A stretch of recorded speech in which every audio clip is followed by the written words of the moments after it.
Thank you, Madam Speaker. I rise today to address the great American bathroom controversy.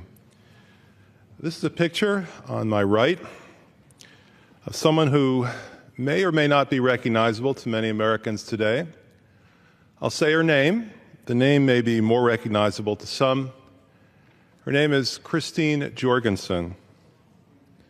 Christine Jorgensen was born in 1926. She grew up in the Bronx like I did.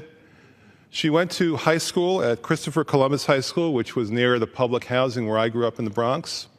In fact, my father taught history at Christopher Columbus High School. I don't know whether he taught Christine or not, but it is possible. In 1945, Christine was drafted and served in the U.S. military. Now, that may be a puzzle for some of you listening to me right now. You'll say, I didn't realize that women were drafted in the 1940s. Well, at that time, Christine's name was George Jorgensen. That's the name she was born with. She was, in fact, on her birth certificate, male. Something that she struggled with greatly all through the time that she was growing up, being a male. Something that she struggled with being in the military, and then after leaving military service. In 1951, she heard about the possibility of changing her gender, so she went to Denmark and underwent 3 or more surgeries, plus a very substantial amount of estrogen treatments, came back to the United States, and then forever thereafter, after 1953, was known as Christine Jorgensen.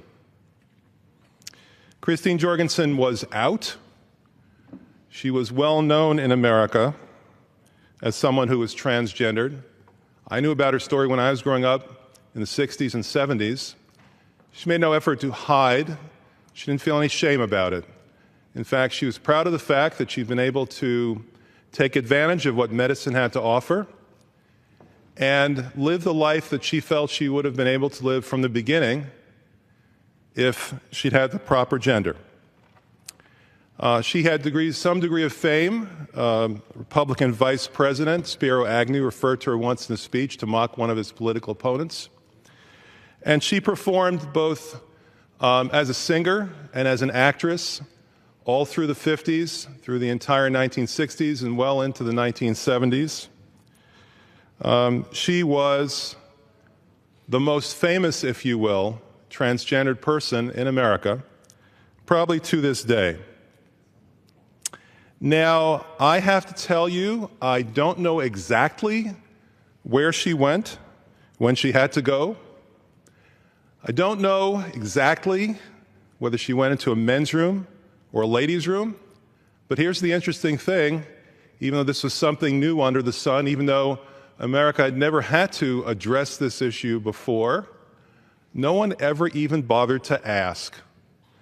I don't remember anybody saying, Christine Jorgensen, she ought to go to the men's room. She was born a male.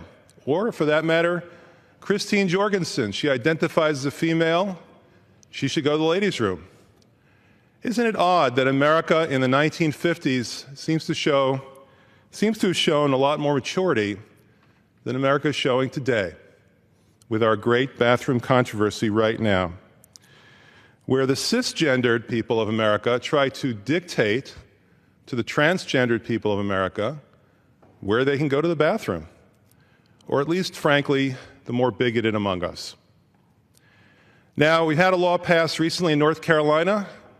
I'm going to go out on a limb and say that it passed almost exclusively with cisgendered Republican votes, in which they tried to dictate which bathroom Christine Jorgensen would have to go to if she were alive today and had to relieve herself.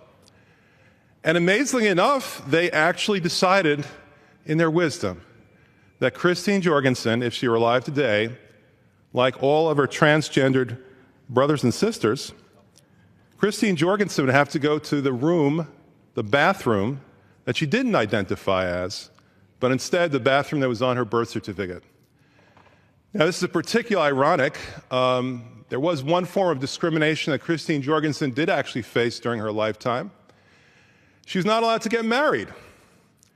She's not allowed to get married to a man because her birth certificate said she was a male, and she was not issued a marriage license on account of the fact that a male is trying to marry a male. Well, my goodness,